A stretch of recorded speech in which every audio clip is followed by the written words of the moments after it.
샬롬. 오늘도 새벽 말씀 묵상 함께 하시는 성도 여러분, 주님 이름으로 축복합니다. 찬송가 428장 내 영혼의 햇빛 비치니 찬송하겠습니다.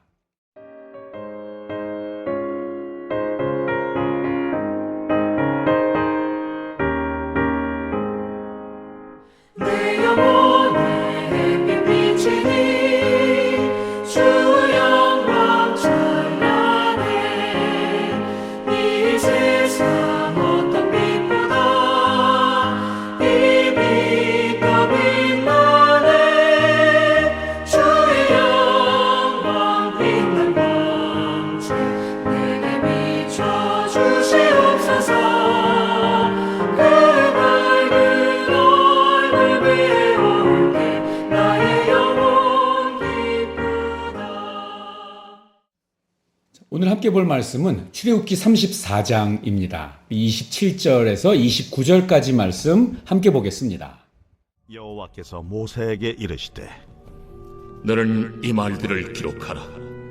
내가 이 말들의 뜻대로 너와 이스라엘과 언약을 세웠음이니라. 모세가 여호와와 함께 40일 40야를 거기 있으면서 떡도 먹지 아니하였고 물도 마시지 아니하였으며 여호와께서는 언약의 말씀 곧 십계명을 그 판들에 기록하셨더라. 모세가 그 증거의 두 판을 모세의 손에 들고 시내산에서 내려오니 그 산에서 내려올 때에 모세는 자기가 여호와와 말하였으므로 말미암아 얼굴 피부에 광채가 나나 깨닫지 못하였더라. 어제 말씀에 이어서 오늘 본문은 하나님께서 이스라엘 백성과 다시 맺은 언약의 나머지 부분과 그리고 언약 체결 이후에 새롭게 받은 그 십계명 두 돌판을 가지고 시내산에서 내려오는 모세에 관련한 기록입니다. 본문에 기록한 언약의 내용을 살펴보면 본질적으로는 첫 번째 언약과 다르지 않습니다.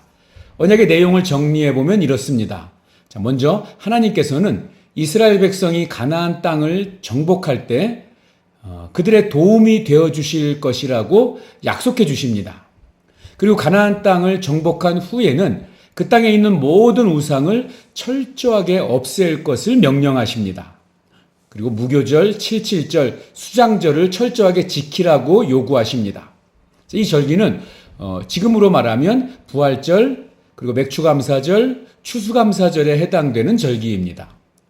그리고 초태생과 토지소산에 처음 익은 것을 하나님께 드리라고 하십니다.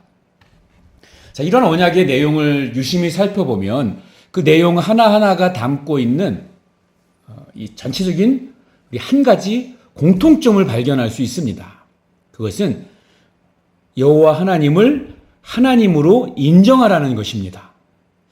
자, 절기를 지킴으로 하나님의 구원하심, 하나님이 또 필요를 채워주시고 공급해주시고 인도하시는 그 은혜를 잊지 말라고 하시는 것입니다. 안식일을 지키라고 하시면서 안식일을 통해서 창조주 하나님을 인정하고 또 믿음으로 쉬는 법을 그리고 하나님을 의지하는 그러한 삶을 살라고 하시는 것입니다.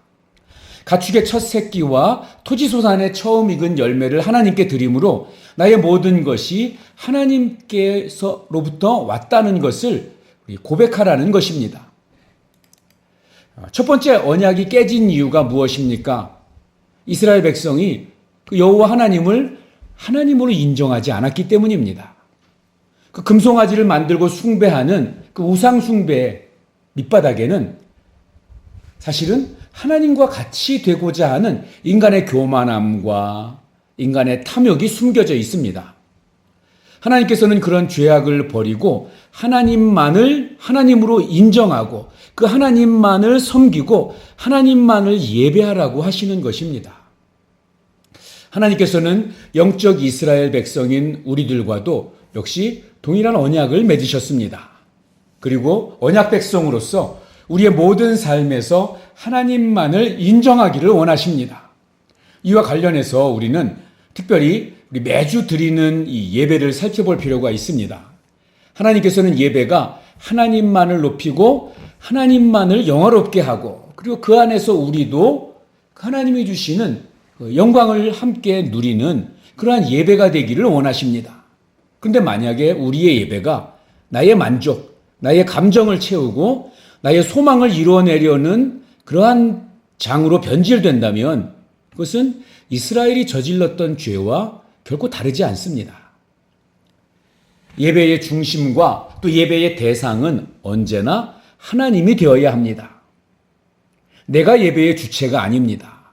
내가 예배 드리고 싶을 때 드리고 내가 드리기 싫다고 내가 드리지 않는 것, 또 예배를 지난 일주일 동안의 삶을 내 맘대로 살았던 것에 대한 그러한 보상으로 예배를 드려드리는 것 같은 이러한 모습, 또 예배의 목적을 나의 소망을 이루거나 나의 이 감정을 충족시키는 것으로 만들어서는 안 됩니다. 예배는 하나님의 뜻을 알고 하나님을 영화롭게 하는 것이 되어야 합니다. 자, 이어서 오늘 본문은 모세가 시내산에서 하나님과 언약을 세울 때 40일 동안을 주야로 금식했다고 기록하고 있습니다. 이 40이라는 수는 성경에서 여러 번 사용되는 이 상징적인 의미를 가지고 있는 숫자입니다. 노아가 홍수 때 홍수가 40일 동안 지속됐습니다. 요나는 니느웨로 가서 그 백성들에게 40일간 회개하라고 외쳤습니다. 또한 예수님께서는 40일 동안 광야에서 금식하며 기도하셨고 이스라엘 백성은 40년이라는 긴 시간 동안 광야를 유랑해야 했습니다. 자, 이에 비추어 보면 이 40이라는 숫자는 인간의 한계 상황을 드러내는 숫자라고 할 수 있겠습니다. 나아가서 인간의 한계를 넘어서 자, 이제는 하나님께 맡기고 하나님의 거룩한 뜻을 발견하고 하는데 필요한 숫자, 그러한 시간으로 이해할 수 있겠습니다. 모세는 시내산에서 40일 동안 아무것도 먹지 않았습니다. 인간의 한계, 극한의 상황에 달하는 그러한 순간이었습니다. 그런데 모세는 또한 그 상황에서 하나님의 뜻인 율법을 받을 수 있었습니다. 모세는 이 시간 동안 하나님과 깊은 교제를 나누었다는 것입니다. 하나님과의 영적인 교제 속에서 모세는 하나님의 뜻인 율법을 받게 된 것입니다. 그럴 때 나타나는 결과가 무엇입니까? 바로 광채입니다. 하나님의 영광입니다. 빛 가운데 걸어가게 되는 것입니다. 성경은 모세가 이 두 증거의 두 돌판을 들고 산에서 내려올 때 이 얼굴에서 광채가 났다고 기록하고 있습니다. 하나님과의 교제 속에서 있었던 모세에게서 하나님의 영광이 드러나게 된 것입니다. 그러니까 모세에게 드러난 빛은 하나님의 빛인 것입니다. 많은 사람들이 교회가 세상의 빛이 되어야 한다고 말합니다. 그래서 저마다 여러 가지 방법들을 제시합니다. 하지만 우리가 빛을 낼 수 있는 근거는 오직 하나님의 영광을 우리가 먼저 경험하고 맛보는 것입니다. 빛은 우리가 만들어내는 것이 아닙니다. 하나님을 만나야 우리가 빛이 납니다. 하나님과 친밀하고 하나님을 먼저 알아야 합니다. 이 아침 우리 모두 하나님과의 깊은 교제 속에서 하나님의 영광을 보기를 원합니다.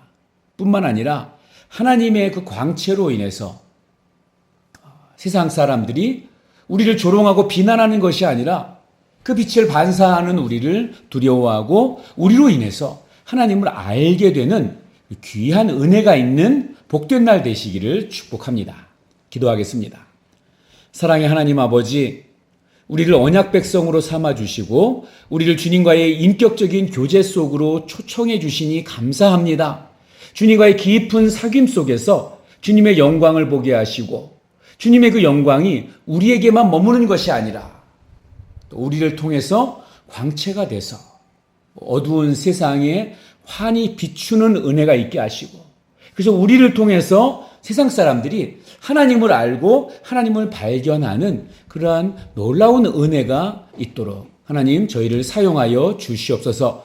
예수님의 이름으로 기도하옵나이다. 아멘. 오늘도 복된 하루 되세요. 사랑합니다. 축복합니다.